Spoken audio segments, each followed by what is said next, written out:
Assalamualaikum warahmatullahi taala wabarakatuh. Selamat sejahtera. Salam reformasi, salam perjuangan. Salam pasik, salam kekal tegang kepada geng-geng yang berada di menonton saya dan mengintai saya daripada jauh. Kan, yang tak masuk dalam ni mungkin mengintai daripada jauh. Tolong share tuan-tuan. 830 orang mata memandang, 2-3 orang je share.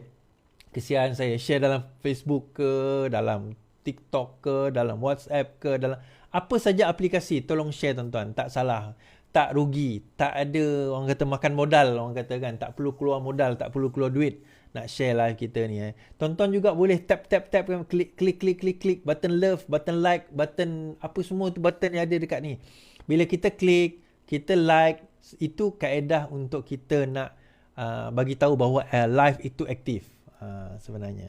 Jadi lebih ramai orang melihat. Kadang-kadang orang bertanya kepada saya, macam mana Iswardi saya nak membantu live Iswardi ni? Tak perlu bantu banyak. Macam saya kata tadi, share, like, subscribe. Lepas tu tap love, tap like, komen. Kan? Komen-komen yang baik, yang membina. Kalau komen-komen yang tak baik, yang membina pun silakanlah. Dosa tanggung sendiri. Saya tak tanggung dosa orang kan. So masing-masing punya hal lah. Kan? So malam ni insyaAllah kita bercerita beberapa perkara. Yang pertama mengenai hubungan dingin Muhyiddin dan Hadi Awang sebab apa? Lelaki ugut bunuh PM di penjara. Apa ajaran PAS? Kes Sanusi dipindah ke Mahkamah Tinggi. Pencen ahli parlimen akan dimansuhkan. Alamak, pencen pula. Pencen ahli parlimen akan dimansuhkan. So ini antara cerita kita pada malam ini insya-Allah. Satu yang menarik tuan-tuan bila rakyat bising berkenaan dengan pencen hari tu, rupanya dia kata ahli parlimen apa cerita, kau ingat Anwar tu tak berani nak pergi masukkan pencen ahli parlimen. Dia bukan macam Abah tu kan, untuk rakyat dia bagi lain, dia keluar duit tabung kita sendiri. Untuk dia, untuk kroni-kroni dia bagi sakau lebih. Tak, Anwar Ibrahim bukan sedemikian. Baik, kita mula cerita kita malam ini insya-Allah. Kejap Okey. Bekalan air 120,000 pengguna Pulau Pinang pulih. Perbadanan Bekalan Air Pulau Pinang memaklumkan perkhidmatan bekalan air kepada semua 120,000 pengguna yang terjejas akibat kejadian pawai bocor di dasar Sungai Perai Butterworth pada 23 Januari lepas pulih sepenuhnya. CEO K. Pathmanathan berkata ia berikutan kerja-kerja Plan B bagi inisiatif respon kecemasan Sungai Perai berjaya disiapkan iaitu 24 jam lebih awal daripada jadual. 2 saluran paip berukuran 600 mm yang baru berjaya disambung merantai Sungai Perai dan berfungsi seperti yang diharapkan. Setakat 3 petang tadi, semua 120,000 pengguna mendapat bekalan air semula dan PBAPP sedang mengepam air dari loji rawatan air sungai 2 ke Pulau Pinang pada tahap optimum. Beliau berkata tarikh akhir yang ditetapkan sepatutnya ialah pada esok pukul 3.30 petang. Tetapi dia hari ini dah dapatlah. Menurut Pathmanathan, PBAPP melakukan yang terbaik untuk menyiapkan kerjanya 24 jam lebih awal daripada jadual demi kepentingan pengguna air terjejas. Kami mengucapkan terima kasih kepada semua dalam tempoh krisis ini. Okay. Now, hari itu timbul persoalan. Dia permasalahan tentang air pipe bocor dan sebagainya, non-revenue water ni sebagainya. Mungkin akan berlaku. Wear and tear ni mungkin akan berlaku. Jangan risau. Bukanlah kata jangan risau. Ia akan berlaku. Tapi yang saya tertarik ni, bila ada orang yang pergi kutuk Pulau Pinang ni, yang geng-geng yang kutuk Pulau Pinang tak ada air ni, daripada Kedah dan juga Kelantan. Itu saya gelak. Bila walaupun Kedah dan walaupun Kelantan pergi kutuk. Tuan-tuan tahu tak? Kelantan tak ada cerita. Saya ada buat video khas untuk Kelantan pasal masalah air di Kelantan. Kalau orang Kelantan pergi gelakkan Pulau Pinang, memang korang kena muhasabah diri sendirilah. Tetapi bila orang Kedah yang pergi gelakkan, korang tahu tak? Di Kedah tu, air reserve bagi Kedah adalah negatif, tuan-tuan. Kan? Air reserve bagi Kedah adalah negatif. So, negatif berarti kata, even tak ada masalah macam ni pun, air di negeri Kedah boleh ada masalah. Tadi kawan saya daripada Langkawi, dia kata, bahawa charge ni kita tak cerita air, kita cerita cukai di Langkawi sekarang ini sudah mula meningkat. Ada yang mula meningkat. Masalah air di Langkawi juga ada sekarang ini berlaku. Walaupun tidaklah sekerap yang dahulu, tetapi ada sedang berlaku pada 2024 ini. Kalau saya baca dekat sini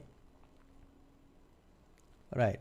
Ya, ini bukan sebab daripada, orang kata apa, daripada paip bocor ke, paip pecah ke apa, tetapi disebabkan oleh faktor cuaca. Kita baca. Slow lah pula. Astro Awani. Oh, Astro. Gangguan bekalan air di Langkawi, ekoran El Nino. Ini semalam, 31 Januari 2024. Gangguan bekalan air berlaku di beberapa kawasan di Pulau Langkawi berpunca daripada ketidakcukupan sumber air mentah untuk diproses berikutan fenomena El Nino yang sedang melanda negara, khususnya di bahagian utara Semenanjung. Syarikat Air Darul Aman Sada dalam kenyataan hari ini memaklumkan antara kawasan terjejas ialah Pekan Kuah, Kisap, Kilim, Peranan, Bayas, Ulu Melaka, Temuyung, Pantai Cenang, Pantai Tengah dan kawasan sekitaran. Seperti sudah maklum, musim kemarau panjang dan kering atau namanya saintifiknya El Nino sedang melanda negara kita, khususnya di sebelah utara Semenanjung Malaysia. Saya, seperti mana yang kita ketahui, dia bukan isu air mentah tak cukup tu, kita fahamlah. Tetapi reserve air sendiri pun tak cukup di negeri Kedah. Kan? Tapi bila saya gelak lah, bila benda ada geng-geng walaon Kedah ni pergi gelakkan Pulau Pinang, dia kata tak ada air. Tak ada air tu bukan sebab reserve air tak ada. Disebabkan oleh wear and tear, ada masalah pecah dia punya pipe dan sekarang sudah diselesaikan. Tetapi di Langkawi terjejas kerana air mentah tak cukup, tuan-tuan. Dia kata, yelah, air mentah tak cukup, macam mana kita nak rawat air? Sepatutnya kena ada reserve. Sebab itu saya kata tadi, reserve air di negeri Kedah adalah negatif. Erti kata, dia berharapkan apa yang ada dia boleh proses dan itu yang disalurkan kepada penduduk tempatan. Itu dia orang salurkan. In fact saya pergi Kedah hari tu, pergi Langkawi tempoh hari, penduduk tempatan kata kalau untuk hotel-hotel yang besar tu, at least dia orang ada tangki-tangki. Tetapi untuk chalet-chalet dan hotel-hotel kecil, dia orang tak ada tangki. So dia berharapkan kepada air yang memang disediakan oleh Sada. So, kembali kepada persoalan kita, di mana penyelesaian yang konon-kononnya kerajaan PAS nak bawa, di mana? Kita cerita tentang itu, tentang ini, tetapi sebenarnya tak ada. Kerajaan PAS tak boleh selesaikan permasalahan sebegini kerana mereka tak mampu, tuan-tuan. Macam saya kata, mereka tak mampu. Jadi kita akan cerita perang dingin ni antara mereka pula sedang berlaku sekarang ini dalam keadaan itulah. Alright. Semalam kita cerita Mahfuz kalah saman. Ini cerita habis dah cerita. Mahfuz kalah saman terhadap Sanusi. Saman fitnah, Mahfuz minta penyokong Sanusi bersabar. Naib Presiden Amanah Mahfuz berjanji tidak akan melengah-lengahkan bayaran yang ditetapkan kepada Menteri Besar. Kata Mahfuz, jika sudah diputuskan begitu oleh mahkamah, dia tidak akan berdalih untuk melambatkan pembayaran. Saya hormati keputusan mahkamah itu dan saya takkan menyatakan mahkamah zalim atau langkah mayat saya dulu. Siapa yang cakap macam tu, tuan-tuan? Sanusi. Dusuki kot. Bukan Sanusi, Dusuki. Kan? Ke Razman. Saya tak ingatlah, ada salah seorang pimpinan PAS lah. Saya tak salahkan hakim, peguam saya atau peguam Sanusi. Saya akan ikut prosedur perundangan dan perlembagaan. Pun begitu, Mahfuz kata, selepas mengadakan perbincangan dengan peguam, dia mendapat nasihat untuk mengemukakan rayuan di mahkamah lebih tinggi. Dia yang juga pengurusi Lembaga Pertubuhan Peladang Kebangsaan, ada dua peringkat rayuan yang boleh digunakan, iaitu Mahkamah Rayuan dan Mahkamah Persekutuan. So, bila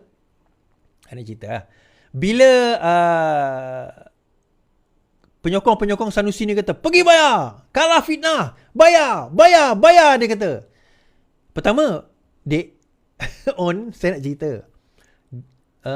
Bayaran itu tak perlu dibuat sekarang kerana pending appeal. Pending appeal, ada rayuan. Tapi dengan Sanusi dulu, beria kau minta dia bayar. Yang itu dah kalah even masa rayuan. Faham tak? Dia bukan kalah masa trial perbicaraan. Masa rayuan pun dia dah kalah. Dah habis dah. Dia dah peringkat paling akhir. Itu beza dengan kes yang ni. Kes yang ni baru satu mahkamah. Iaitu Mahkamah Tinggi. So, Mahkamah Tinggi dia dapati bersalah untuk fitnah.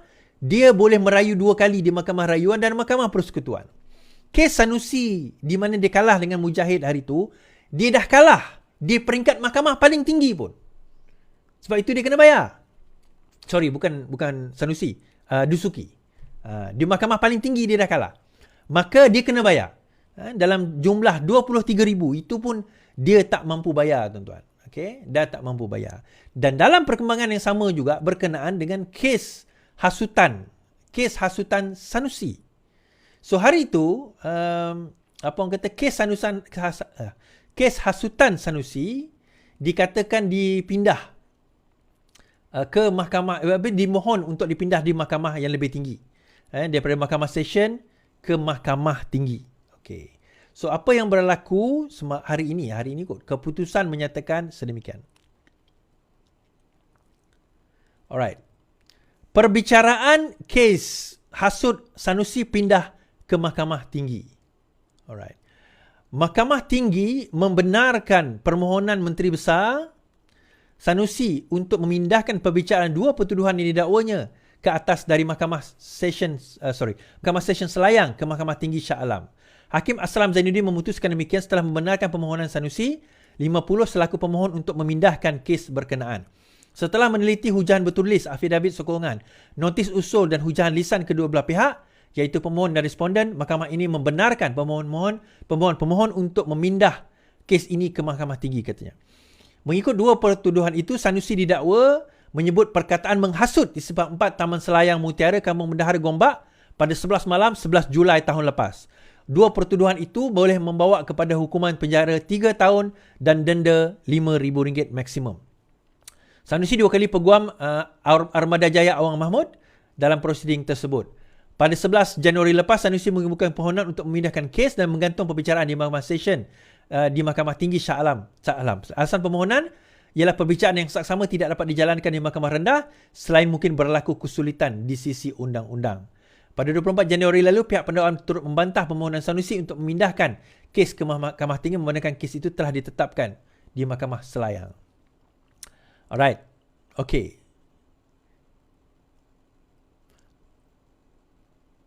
So, adakah Sanusi dah menang, tuan-tuan? Belum. Kes belum start lagi. Berkenaan dengan kes Sanusi ni, apa yang berlaku adalah sekarang ini Sanusi membuat permohonan. Okey, dia dituduh di bawah akta hasutan, sama macam saya. Dituduh di bawah akta hasutan. Saya punya kes, kita tak ada masalah dekat Mahkamah Session. So kita buat dekat Mahkamah Session. Tak ada isu. Sebab apa? Sebab kes straightforward. Tetapi bagi Sanusi, dia nak melengahkan kes ini. Bagi saya, ini adalah satu apa orang kata, macam taktik untuk melengah-lengahkan kes perbicaraan. Sepatutnya kalau betul ini kes ini akan dibicarakan dalam tempoh 5-6 hari daripada tempoh yang ditetapkan, tempoh hari lah kan, iaitu ada satu tempoh ditetapkan. Tetapi dia memohon dibawa ke Mahkamah Tinggi dan hari ini Mahkamah Tinggi telah membenarkan permohonan tersebut untuk nak dibawa ke Mahkamah Tinggi, didengar di Mahkamah Tinggi. Apa beza Hakim Mahkamah Tinggi dengan Hakim Mahkamah Session? Bezanya adalah pengalaman. Okey, Hakim Mahkamah Tinggi mempunyai lebih pengalaman berbanding dengan Hakim Mahkamah Session. Itu je. Daripada segi jumlah hakim sama je. Mahkamah Session seorang, Mahkamah Tinggi pun seorang hakim. Bila dia pergi Mahkamah Rayuan nanti 3 orang, Mahkamah Persekutuan 5 ke 7 orang. Tengok kepada jenis kes.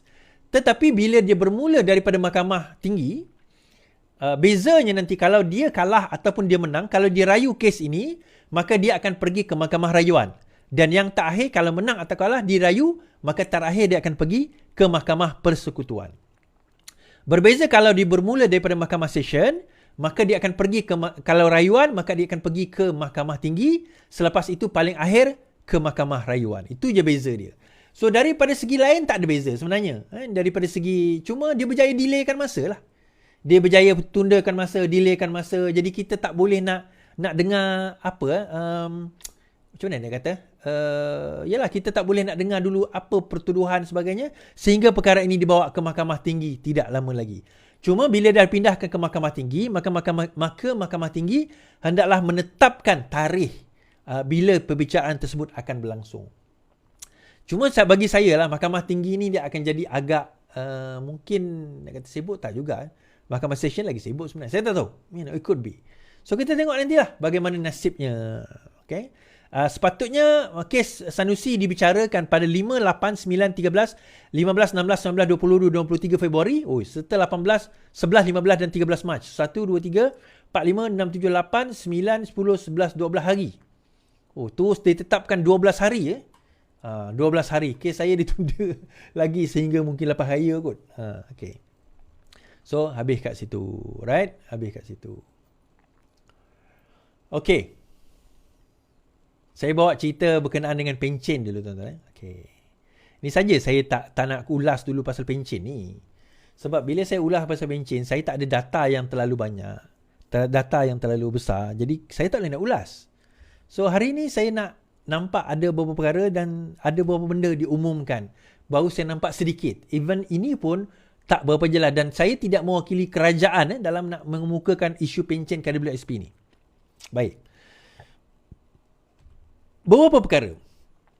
Kenapa kita kata isu pencen ini dibangkitkan? Bagi saya isu pencen dibangkitkan kerana ada sesetengah pihak mengambil kesempatan di atas perkara ini. Pemansuhan pencen ni bukan benda baru. Perbincangan pemansuhan pencen ini bukan baru dibuat sekarang, tuan-tuan. Perbincangan dah dibuat sejak sebelum zaman Najib. Pada zaman Najib lagi, benda itu sudah dibincangkan di peringkat dasar, kita kata. Dan hendak diimplementasikan. Malah pada zaman KJ sendiri kata, pada zaman Perikatan Nasional Memerintah, sudah ada implementation itu nak dilaksanakan. Cuma lepas itu pilihan raya dan kerajaan bertukar. Masuk kepada kerajaan sekarang ini, maka kerajaan sekarang ini meneruskan sebab tidak ada masalah dan tidak ada isu mengenai perkara tersebut. Baik. Timbul soalan-soalan. Yang pertama, kenapa kita nak mansuhkan pencen sedangkan ramai majoriti penjawat awam adalah orang Melayu? Yang pertama kita kata, kita mansuhkan pencen bukannya kita tak ganti dengan benda lain. Kita ganti dengan apa, tuan-tuan? Kita ganti dengan KWSP. Baik, ada yang kata, KWSP dia kata pencen dapat setiap bulan sampai mati. Betul. Tetapi KWSP pun tuan-tuan boleh dapat setiap bulan sampai mati kalau tuan-tuan pergi jumpa KWSP.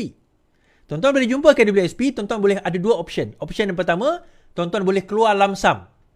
Berapa jumlah duit dalam tu, tuan-tuan boleh keluar. Option yang kedua, tuan-tuan boleh minta KWSP bagi buat bayaran pencen tiap-tiap bulan.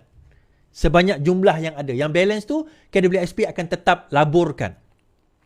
So, kaedah yang sama. Okey. Tapi dia kata pencen lebih banyak kita boleh dapat. Siapa kata?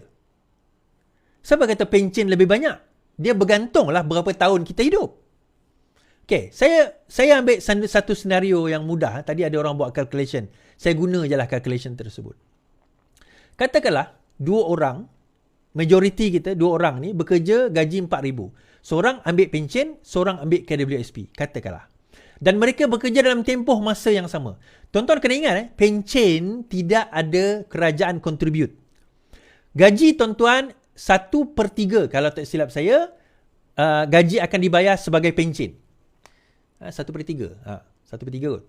Betulkan saya kalau saya. Tapi dia ada portion dia. So contoh gaji 4,000, berkemungkinan dia akan dibayar 2,000 lebih sikit. Or less than 2,000. Saya tak ingat berapa. Tapi ada satu jumlah. Now jumlah itu inflasi ke tak inflasi ke apa sebagainya, jumlah itu yang tuan-tuan akan dapat setiap bulan sehinggalah meninggal.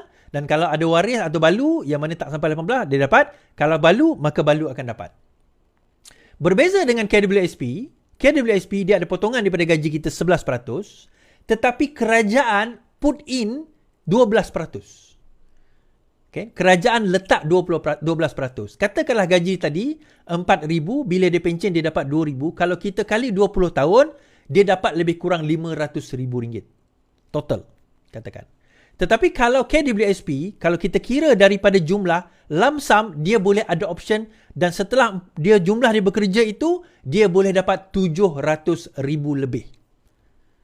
Jumlah yang dia dapat 700,000 lebih. Now, timbul persoalan. Okeylah, saya tak nak 700,000, saya nak 500,000 tiap-tiap bulan, kita kata. Saya nak 2,000 tiap-tiap bulan berbanding dengan 700,000. 2,000 tiap-tiap bulan, 2,000 sekarang, berkemungkinan dia pencen 20 tahun akan datang, katakanlah, atau 10 tahun akan datang. Jumlah itu, dia akan ada depreciate in value. Tuan-tuan punya harga 2,000 sekarang berbanding 2,000 10 tahun, 20 tahun akan datang, jumlahnya dah tak sama. Lebih baik kita dapat lump sum 700,000 daripada gaji 4,000 tadi daripada RM2,000. Tak tahulah kalau tuan-tuan tak setuju dengan saya. Kan? Ada bagi saya nampak lebih baik dapat 700,000 contribution daripada kerajaan. Okey, itu yang pertama. Dia kata still tidak adil. Dia kata ini akan menjejaskan orang Melayu. Okey, workforce di dalam negara kita ini ada 8 juta, tuan-tuan. Workforce di dalam negara kita ada 8 juta. Total 15. Tapi tempatan ada 8 juta. Tak sampai 1 juta daripada 8 juta ni adalah pekerja kerajaan. Bukan semua pekerja kerajaan ambil pencen. Ada option KWSP. Bermakna yang dapat pencen ni tak sampai pun 1 juta. 7 juta lebih orang pekerja di negara kita KWSP. Dan lebih 50% saya percaya adalah orang Melayu kita. So macam mana kita nak argue bahawa orang Melayu kita terjejas sedangkan lebih 7 juta, lebih 5 juta mungkin, 4 juta penduduk orang Melayu kita yang bekerja di dalam workforce sekarang ini terima KWSP. So adakah kita nak kena jadi convertkan semua orang Melayu itu dapat pencen juga? In fact, saya ingat dulu pernah dibincangkan oleh kerajaan, bukan zaman ni, zaman dulu lah, supaya majikan bagi pencen kepada pekerja, tapi tak jadi sebab kos terlalu tinggi. Kos dia terlalu tinggi. Now, akhirnya argument terakhir yang dia orang gunakan, okey, dia tak boleh guna Melayu, dia tak boleh guna. Dia kata, kalau itu maka tak ramai orang Melayu akan masuk ke dalam sektor kerajaan kerana tak ada pencen. Dia kata, tak boleh masuk ke sektor kerajaan kerana tak ada pencen. Okey. Saya kata, bila kerajaan bagi 12%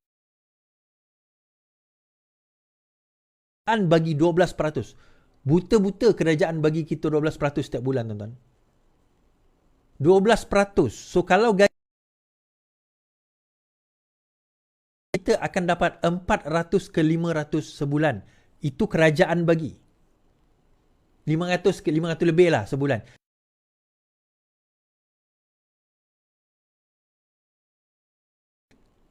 Itu baru 12%. Tak tolak lagi 11%. Yang tuan-tuan potong daripada KWSP sendiri.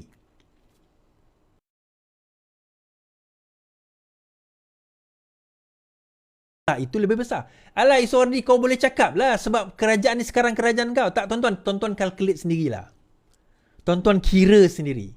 Baik. Tapi argument diorang yang tak akhir, dia kata, sembanglah. Ahli parlimen pun dapat pencen. Sekarang ini rakyat tak dapat pencen, tapi ahli parlimen dapat pencen. Adakah itu tidak adil? Kita dengar.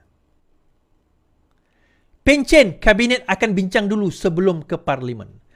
Perdana Menteri berkata cadangan pembahasan pencen bagi ahli politik akan dibincang di peringkat kabinet terlebih dahulu sebelum dibawa ke parlimen untuk sebarang keputusan dilaksanakan. Anwar Ibrahim berkata sebagai satu tanggungjawab moral, isu pembahasan pencen perlu dibentang dan dijelaskan sepenuhnya berikutan ia sukar untuk dirasionalkan, ia dikecualikan kepada orang politik. Ada orang tanya bagaimana pula orang politik, sistem berbeza. Tapi saya fikir mudah sambah kalau kita kaji sekali. Kalau penjawat awam tak ada pencen, orang politik pun patut tak ada. Tapi ia tertakluk kepada keputusan di parlimen. Kalau jadi dan kabinet bersetuju, saya akan bentang di parlimen. Kalau ada keputusan ahli parlimen nak tolak, itu dia tolaklah.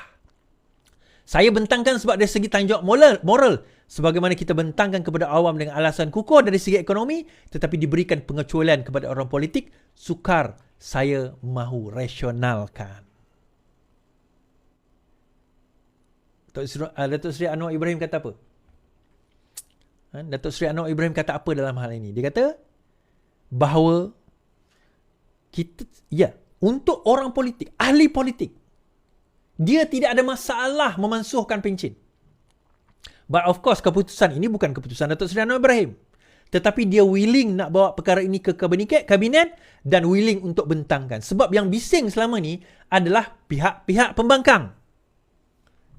So kita nak tengok nanti tuan-tuan sebagai rakyat. Saya nak tengok sebagai rakyat. Bila Datuk Seri Anwar Ibrahim bawa pemansuhan pencen ahli parlimen ini ke parlimen, kita tengok siapa ahli parlimen pembangkang yang menolak. Lepas ni, kalau diluluskan bukan setakat pegawai kerajaan tak akan dapat pencen, ahli parlimen pun tak akan dapat pencen. Dia beza ahli parlimen dengan pegawai kerajaan, tuan-tuan. Kenapa? Pegawai kerajaan, dia kerja kat situ. Tukar kerajaan pun dia tetap ada kerja kat situ. Ahli parlimen, kalau dia satu term je lah. Beza, walaupun kata besar gaji dia, besar gaji dia 20,000, balik ke tempat dia still kena contribute kepada politik dia. Kan? Betul tak? So, tetapi even so pun, Walau itu pun Datuk Seri Anwar Ibrahim tetap nak bawa ke Parlimen, saya akan mansuhkan pencen ahli Parlimen. Dan baru-baru ini beliau juga mengatakan bahawa kalau ada yang lebih daripada satu, contohnya Adun pun dia dapat pencen, ahli Parlimen pun dia dapat pencen, menteri pun dia dapat pencen, maka dia kena pilih satu. Siapa tuan-tuan? Antaranya Datuk Seri Wan Azizah, isteri kepada PMX. Last Datuk Seri Wan Azizah kata apa? Saya ambil satu je. Saya tak tahulah yang mana satu dia ambil kan. Sebab dia bekas Adun Kajang, dia juga bekas ahli Parlimen dan masih lagi ahli Parlimen, dan dia juga bekas timbalan Perdana Menteri. Dia juga bekas timbalan Perdana Menteri. Saya punya live ni line dia ada problem sikit tadi. So akhirnya kita kata diorang nak jual modal apa lagi nak kena ke PMX. Selepas ini nak dibentangkan Parlimen, sekarang ini ahli-ahli Parlimen nanti akan undi dan decide setuju ke tidak. Pada masa itu kita tengok tuan-tuan, orang-orang yang duk hentam kerajaan ni, kita nak tengok. Kita nak tengok ahli Parlimen mana yang menyokong. Kita nak tengok ahli Parlimen mana yang menyokong, kita tengok ahli Parlimen mana yang menolak. Kan? Kita tengok nanti. Right. Okay.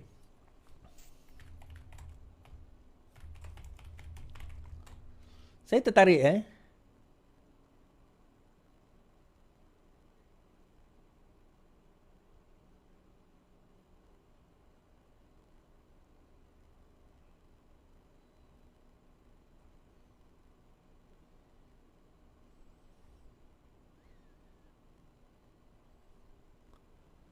Pada 27 September 2023, KJ sendiri mengatakan bahawa dia setuju.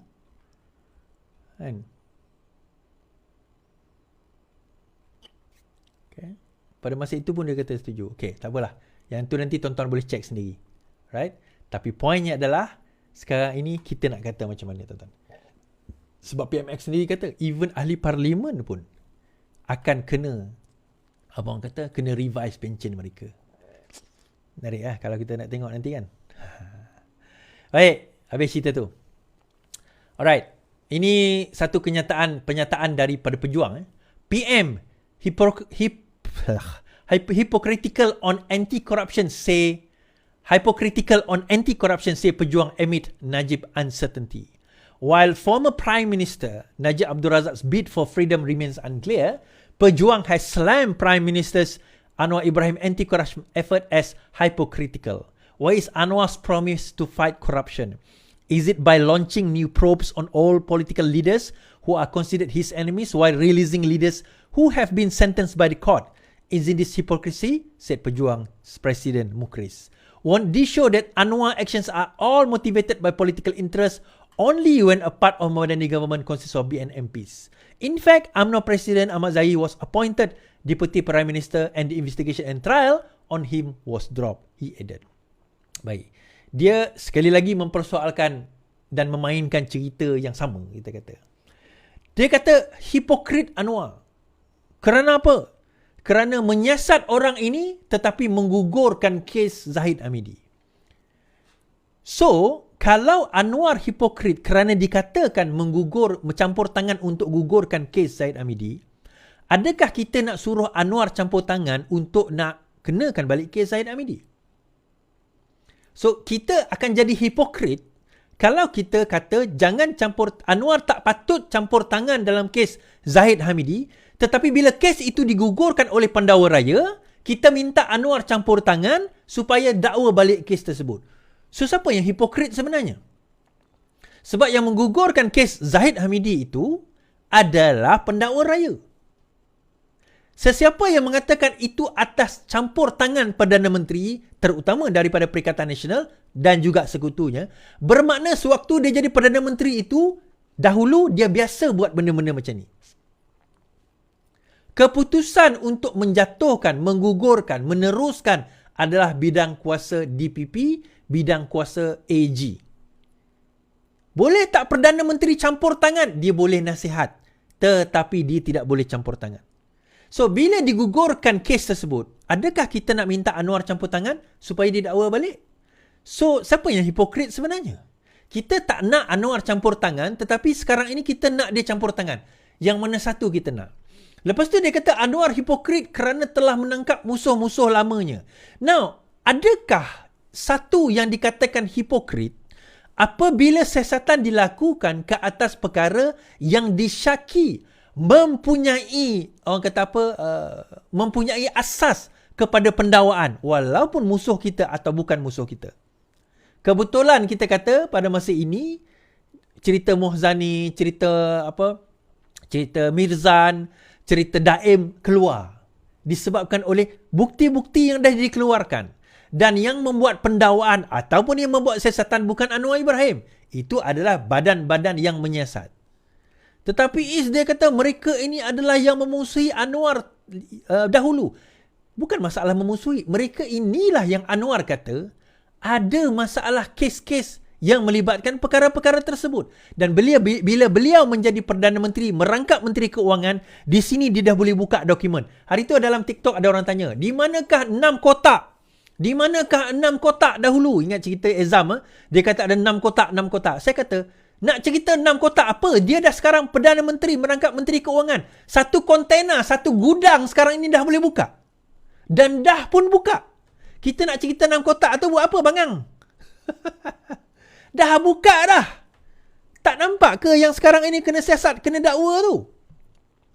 Bukan cerita 6 kotak, 6 kontena, 6 gudang kita dah boleh buka. Sebab sekarang ini Menteri Keuangannya adalah Anwar Ibrahim.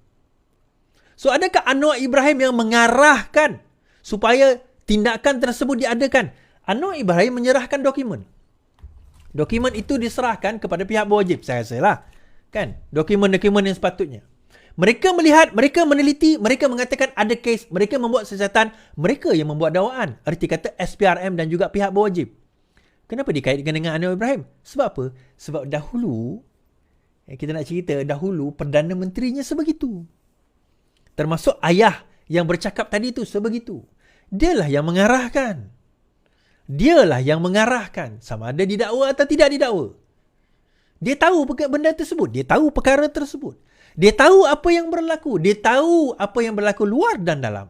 Dia tahu sejarahnya. Sebab itu dia menggunakan neraca tersebut mengatakan Anwar Ibrahim membuat perkara yang sama. So sekarang ini saya punya contention mudah saja. Kalau tak salah, jangan takut. Lawan. Kalau tak salah, jangan takut. Lawan. Dulu dicabar-cabar Anwar Ibrahim. Di mana reformasinya? Di mana reformasinya? Di mana reformasinya? Sekarang bila dah ada, korang nak kata apa? Arahan tidak perlu datang daripada Datuk Seri Anwar Ibrahim. Datuk Seri Anwar Ibrahim cuma perlu tunjukkan dokumen-dokumen. Ini dokumen-dokumennya, contoh. Kan? Serahkan kepada pihak berwajib meneliti, nampak gayanya ada kes yang kita boleh kenakan. Maka dikenakanlah kes tersebut. So the rest kita kata terpulang kepada pihak berwajib untuk nak mengambil tindakan. Ataupun tidak mengambil tindakan, terpulang. Kes DAA, tuan-tuan perasan tak? Antara kes yang digugurkan selain daripada kes Zahid. Tahu tak kes apa, tuan-tuan? Kes Muhyiddin Yassin. Tuan-tuan tahu tak kes Muhyiddin Yassin digugurkan, DAA? Yang tu, kenapa tak ada orang yang bising bab tu? Kenapa tak ada orang kata bahawa Anwar campur tangan dalam kes tu? Tiba-tiba kes Zahid, ada orang kata Anwar campur tangan. Yang tu tak ada isu. Saya pun pelik. Okay, habis kat situ. Ada satu cerita menarik saya nak bawa ni, tuan-tuan, berkenaan dengan kemelampauan dalam agama. Lelaki tawar 5 juta ringgit bunuh PM di penjara 6 bulan. Seorang pemandu lori terkejut dan menangis setelah Mahkamah Session hari ini menjatuhkan hukuman penjara 6 bulan kerana membuat hantaran mengancam di TikTok untuk membunuh Perdana Menteri Datuk Seri Anwar Ibrahim. Hakim N. Priscilla Hemamalini menjatuhkan hukuman ke atas Faizal Muhammad 35 selaku orang kena saman setelah dia mengaku bersalah terhadap tuduhan itu dan memerintah menjalani hukuman penjara bermula hari ini. Menurutnya, pertuduhan itu didakwa melalui perkhidmatan aplikasi TikTok menggunakan nama profil Jai Adani 89 secara sedar membuat dan memulakan penghantaran dengan menggunakan perkhidmatan komunikasi yang mengancam sifatnya seperti mana hari ini aku nak transfer 5 juta kepada sesiapa yang nak, tapi kena buat kerja sikit lah, tembak mati PMX dan menteri-menteri bodoh dan geng-geng DAP dengan niat untuk menyakitkan hati orang lain. Antara itu dibuat dengan niat untuk menyakitkan hati orang lain. Okey. Pertuduhan di bawah Seksyen 233 Akta Komunikasi dan Multimedia dan boleh dihukum penjara di bawah Seksyen yang sama. Yang ni tuan-tuan sebenarnya maksimum 50,000, penjara maksimum setahun atau kedua-duanya bagi sebahagian daripada kesalahan. So dia kena penjara 6 bulan. Mula-mula diminta supaya OKS dikenakan hukuman setimpal. Alright. Faizal tidak diwakili peguam merayu hukuman denda kerana dia baru mendapat pekerjaan lain. Faizal yang tidak diwakili peguam merayu hukuman denda kerana dia baru dapat kerja dan gaji dia hanyalah 2,000 sebulan. Dia menanggung 2 anak berumur 7 dan 8 tahun serta ibu yang menghadap sakit jantung. Isteri saya tidak bekerja. Saya ada banyak hutang yang belum dibayar dan kelengkapan sekolah anak tak beli lagi. Oleh itu saya mohon mahkamah untuk bayar denda kerana saya gaji 5 atau 6 hari bulan, katanya. Tuan-tuan, offer tadi dia punya sembang. Hari ini aku nak transfer 5 juta kepada sesiapa yang nak transfer ni 5 juta. Tapi bila merayu, isteri saya tak bekerja, saya banyak hutang, gaji saya 2,000 je sebulan. Tuan-tuan, jangan gelak Is. Tak. Kita benci macam saya lah. Benci macam mana pun dengan pengkhianat, tuan-tuan. Saya tak pernah ugut bunuh. Itu point saya. Saya benci pun mana-mana dengan Muhyiddin Yassin, dengan Azmin Ali, dengan Zuraidah Kamarudin. Tak pernah saya buat ugutan bunuh. Bagi saya itu melampau. Kita benci politik. Betul lah. Saya ni terus terang saya kata. Saya benci politik. Dari segi politiknya saya benci. Muhyiddin Yassin, Azmin Ali, Zuraidah Kamarudin. Tetapi itu tidak mengeluarkan mereka daripada rang undang-undang. Itu tidak mengeluarkan mereka daripada Islam. Mereka tak jadi kafir. Mereka tak jadi kafir harbi yang halal darahnya. Tak ada. Kita benci kerana politik dia. Selain daripada itu, kita tak benci. Dia orang Islam, dia orang Melayu. Kita jangan benci sebegitu. Tapi yang ini, tuan-tuan, 5 juta. Kau menangis. 2,000 gaji, menangis. Nak tanggung 2 anak, ibu sakit jantung. Sekarang ini, yang sengsara siapa, tuan-tuan? Yang sengsara bukan dia. Dia senang lepak lah dalam penjara 6 bulan. Anak dia, ibu dia yang sakit jantung, isteri dia yang tak bekerja. Dia mengaku bersalah, tidak diwakili oleh peguam. Saya nak tanya kepada walaon-walaon ni, yang mana pentaksub ni? Korang rasa pemimpin korang di mana? Korang rasa pemimpin korang kat mana sekarang ni? Di mana yang suara membela korang tu, di mana? Sampaikan apa orang kata geng-geng PN Saitro pun dok maki pemimpin mereka, tak membela mereka. Pergi buat laporan polis, laporan SPM, sorang-sorang je pergi. Pemimpin mereka langsung tak ada. Tuan-tuan, kita boleh berbeza politik. Saya tak ada masalah. Tuan-tuan nak kritik Anwar Ibrahim, tuan-tuan tak setuju dengan polisi Anwar Ibrahim, silakan. Itu tak ada isu. Tetapi bila tuan-tuan dah mulakan pendekatan melampau sebegini, kafir mengkafir. Saya baru tengok cerita Sang Pencerah, pengasas Muhammadiyah Indonesia. Menarik cerita tu, tengok kat Netflix. Sang Pencerah. Bila dia berdakwah membawa Islam yang sebenar, dia dituduh sebagai kafir. Dia dituduh sebagai orang kafir. Sekarang ini Muhammadiyah ada lebih 50 juta penduduk, ada lebih 40 universiti, ada lebih 1,000 pesantren ke sekolah dan sebagainya. Dia punya keluasan dia di seluruh Indonesia, kita kata. Tuan-tuan, saya nak cerita. Kita nak buat perubahan ni memang susah. Dan orang akan kata macam-macam kepada kita. Termasuklah kita ni liberal, kita ni kafir, kita ni apa orang kata pendokong kepada kekufuran, kekafiran, kepada orang kafir. Dia akan kata macam-macam kepada kita. Tapi percayalah, kalau selagi mana kita percaya kepada perjuangan kita, insya-Allah kita teruskan. Kita percaya kita nak buat pembaharuan yang betul. Kita teruskan. Kemelampauan dalam agama ni, tuan-tuan, saya tak kata Mamat ni sebagai orang PAS, saya tak kata. Tetapi siapa boleh menafikan bahawa dia terkesima dengan ajaran PAS yang melampau?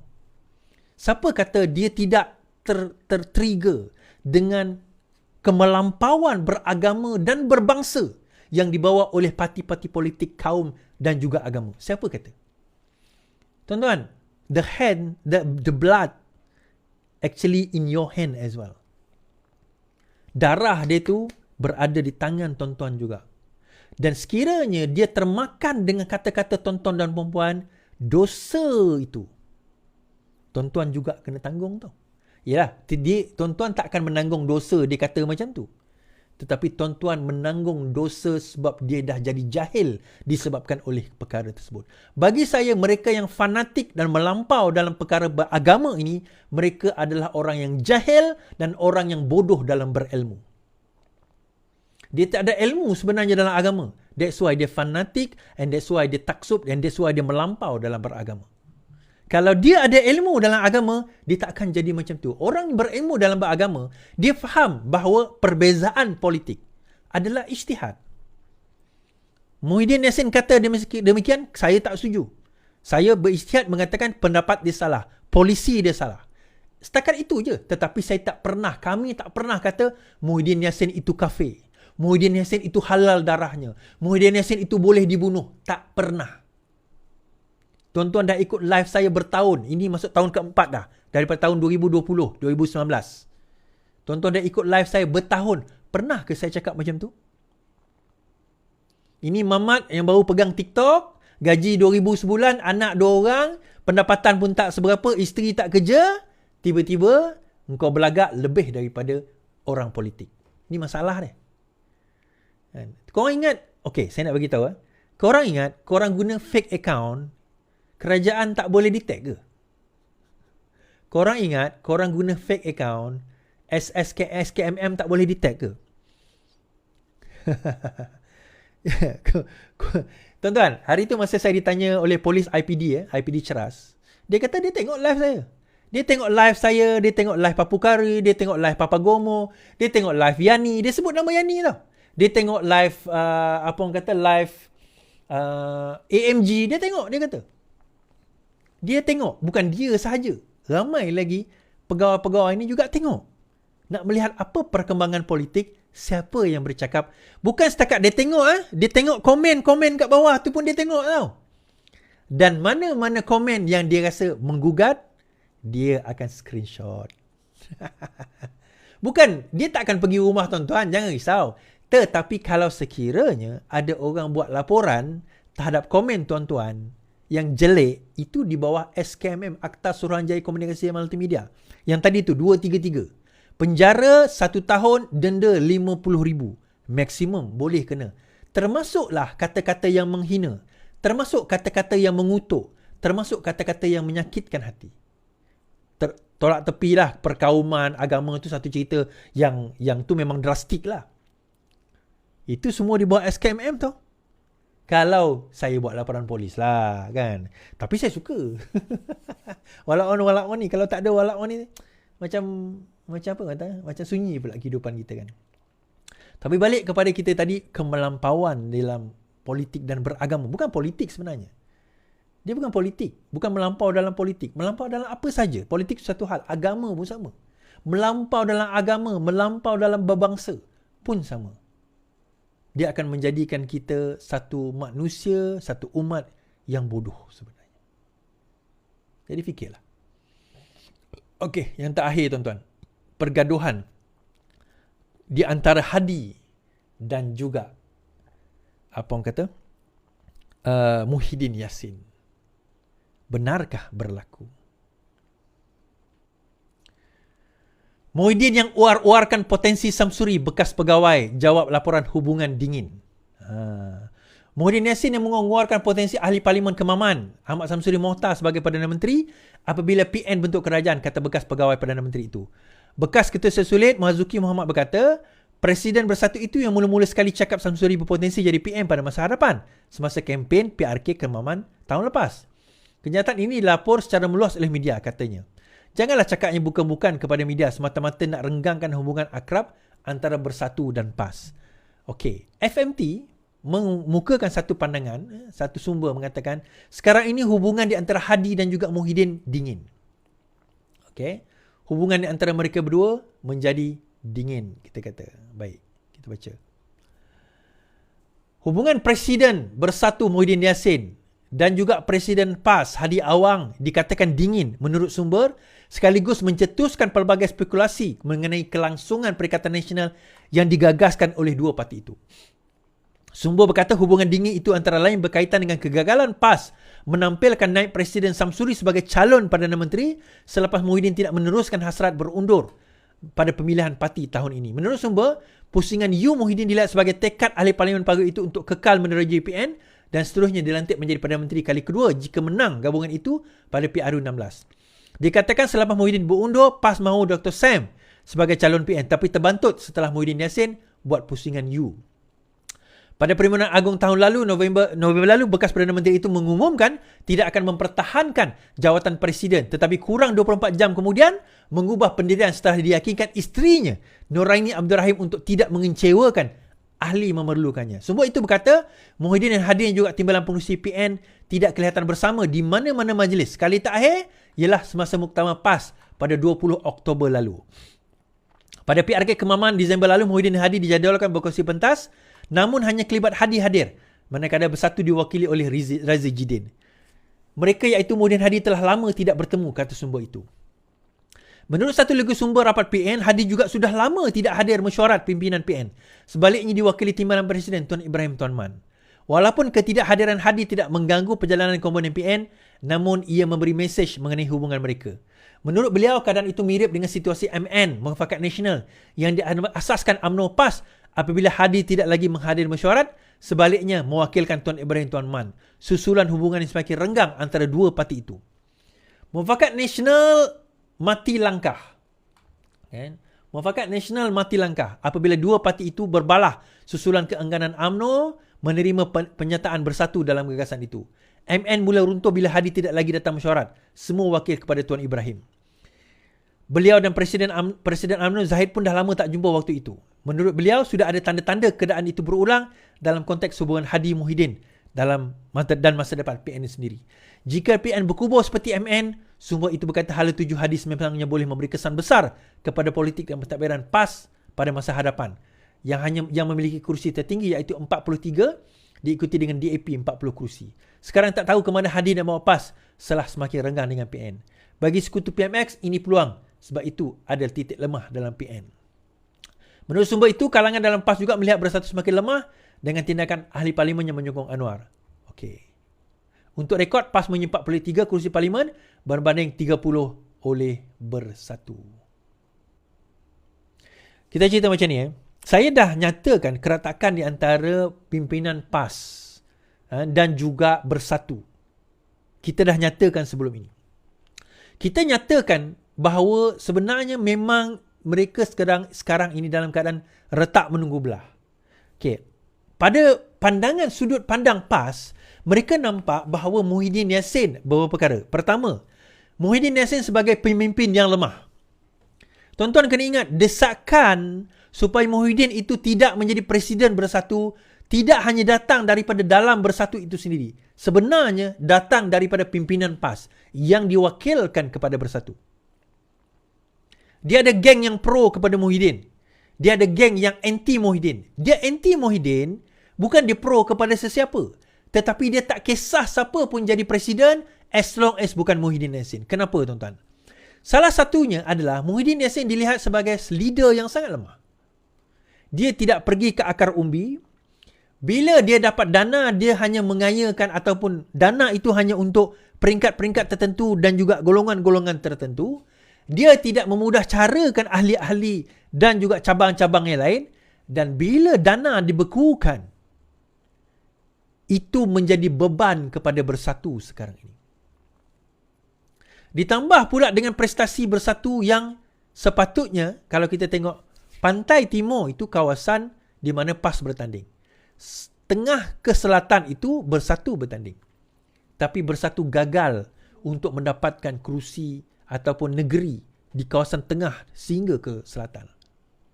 Dengan kegagalan itu meletakkan sekarang ini the weakest link adalah di dalam Perikatan Nasional adalah Bersatu. Now itu on their point. So Hadi dah tak hadap lagi. Sekarang ini Hadi Awang dia dah tak pandang lagi kepada Bersatu ni. Siapa yang dia pandang sebenarnya? Okey, kita cerita malam ni ya. Sekarang ini yang dia pandang adalah UMNO. Ini terus terang saya cakap. Apa yang Hadi pandang dan dia nampak dalam karier politik PAS seterusnya adalah kepentingan untuk dia dan mereka menghidupkan kembali Muafakat Nasional ataupun apa pun nama dengan bersatu bergabung dengan UMNO. Dan sekarang ini dia dah tak kisah UMNO mana. UMNO Syamuddin ke ataupun UMNO Zahid Hamidi ke, dia orang dah tak kisah tuan-tuan. Kalau tuan-tuan perasan yang duk tembak sekarang ini, besarnya isu berkenaan dengan Zahid dan sebagainya adalah daripada Perjuang, daripada Bersatu, daripada pimpinan PAS sendiri. Dia dah mula kendur. Mereka dah mula kendur dalam nak menekan isu Zahid Hamidi. Kerana mereka membuat percaturan daripada dalaman PAS itu sendiri mengatakan percaturan seterusnya kalau mereka PAS nak menang. Bukan setakat nak menang, nak mengekalkan 6 negeri di Pantai Timur itu, mereka suka atau tidak kena bergabung dengan UMNO. Kenapa? Suka atau tidak tuan-tuan? UMNO menang. Orang kata UMNO lemah. Ya, UMNO kalah tinggal 20 lebih kerusi parlimen. Tetapi di peringkat negeri, UMNO masih lagi memegang dalam kadar yang banyak. Johor, UMNO. Melaka, UMNO. Perak, UMNO. Pahang, UMNO. 4 negeri, kita kata, masih lagi dipegang oleh UMNO. Malah di negeri 9, ada potensi UMNO menang di dalam PRU yang akan datang. Berdasarkan kepada kiraan undi semasa. Bayangkan, ini senario sahaja. Yang ni adalah strategi PAS sekarang ini. Saya ceritakan strategi PAS. Apa yang PAS akan bawa pada masa PRU 16 nanti, kalau betul UMNO nak bergabung dengan mereka, ini dia. Ini cerita dia. Ini kalau betul UMNO nak bergabung lah. Kalau ini cerita yang PAS nak jual kepada UMNO. PAS akan jual perkara sebegini. Yang pertama, dia kata takkan korang nak bersama dengan DAP. Itu ayat standard lah. Takkan korang nak bersama dengan DAP. Baik kita bergabung, baik. Sekarang ini di peringkat Negeri 9 ke bawah, Negeri 9, Melaka dan juga Johor, PAS akan kata kita bergabung dengan UMNO, PAS tak akan bertanding. 4 negeri, Terengganu, Kelantan, Terengganu, Kelantan, Perlis dan juga Kedah. Yang itu UMNO tak akan bertanding. Kecuali 2-3 kerusi.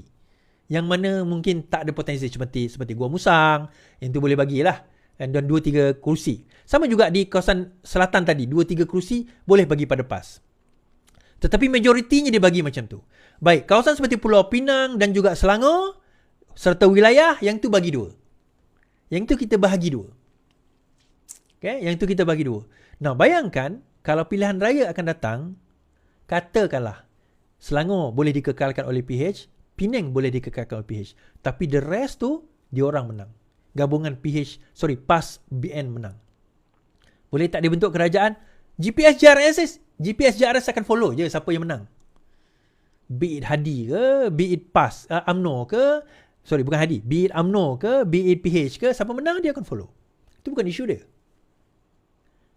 Cuma hurdle terbesar, masalah terbesar Hadi sekarang ini adalah Zahid Hamidi. Tu je. Dia kena convincekan Zahid Hamidi bahawa itu taktik yang boleh mereka gunakan untuk UMNO kekal berkuasa. Kalau dia boleh yakinkan, mudah. Dia ada satu cara, dia kena remove Zahid Hamidi. Dia orang ada satu cara kena remove Zahid Hamidi. Tapi bagi saya cara itu sukar. Pemilihan parti baru habis tahun lepas, 2022. 2022, lepas pilihan raya. So, another 3 years, 2025, campur 2027 baru another pemilihan parti UMNO. Terlalu lama. The only way adalah dengan cara gabungan itu. Untuk dia nak menang dan berkuasa sekali lagi. Tapi the biggest hurdle sekarang ini adalah Zahid Hamidi. Kerana apa? Bukan masalah PAS. Isunya adalah masalah Hadi Awang. Sebenarnya, bagi saya lah, UMNO nak bergabung dengan PAS bukan masalah PAS. UMNO nak bergabung dengan PAS, masalahnya adalah Hadi Awang. PAS selalu melihat masalah UMNO adalah Zahid Hamidi. Salah. Kalau PAS betul-betul nak bergabung dengan UMNO dan betul pembentukan tersebut, PAS kena buang Hadi Awang. Gantilah siapa-siapa. Tuan Ibrahim Tuan Man ke, Taqiyuddin ke, Samsuri ke, Sanusi ke, whoever lah. Tapi bukan Hadi Awang. Kenapa? Sebab Hadi Awang ni mempunyai sejarah yang terlalu lama mengkhianat, tuan-tuan. Dia punya khianat dia bukan setakat khianat parti-parti geng dia. Dulu Pakatan Rakyat kena khianat, Barisan Alternatif kena khianat, lepas tu Muafakat Nasional kena khianat. Bukan setakat dia orang. Dengan Tuan Guru Ning Aziz pun kena. Dia tak khianat macam mana kita dengar tu. Tapi kalau tuan-tuan ingat, tahun sebelum 2015, sebelum meninggalnya Tuan Guru Ning Aziz, tuan-tuan pernah dengar perkataan UG tak? Unified Government. Siapa yang membawa idea Unified Government dengan PAS UMNO pada waktu itu? Hadi Awang. So dia dilihat sebagai satu figura di dalam PAS yang sekarang ini berada di kedudukan yang tertinggi, tetapi seseorang yang sangat tidak boleh dipercayai politically. Jadi selagi mana dia ada dekat situ sebagai figure pimpinan di dalam PAS, selagi itu UMNO tidak akan dapat bergabung dengan PAS. Dan untuk PAS nak buang Hadi, dia tahu kalau PAS buang Hadi, that's it. PAS akan ketinggalan jauh lepas ini. Dia tahu Hadi boleh bawa mereka jauh. Tapi jauh pun tak sejauh mana lah. Kalau dia nak jauh lebih jauh lagi, dia kena buang Hadi, dia kena gabung dengan UMNO. Tetapi kalau dia buang Hadi dan bergabung dengan UMNO, pada waktu itu, kita akan kata PAS akan berada di bawah UMNO. Dan itu yang mereka tak nak. Itu yang mereka tak nak. So bagaimana pula dengan Bersatu Is? Saya kata bersatu kubur lah. Bersatu habislah. Kan? Bersatu habislah. Habis kat situ lah tuan-tuan. Habis dekat situ. Baik. InsyaAllah itu saja daripada saya pada malam ini. Tahun ini 25 tahun Parti Keadilan Rakyat ditubuhkan pada tahun 1999. Parti Keadilan Nasional tubuhkan tahun 1999. InsyaAllah mungkin saya nak keluarkan satu memorabilia lah, baju 25 tahun. Nanti saya akan umumkan insyaAllah. So sekian saja daripada saya. Terima kasih kerana menonton. Terima kasih kerana share. Terima kasih kerana like. Terima kasih 90,000 orang yang menonton kita. Selamat malam. Selamat beristirahat. Yang penting lawan. Tetap lawan. Assalamualaikum.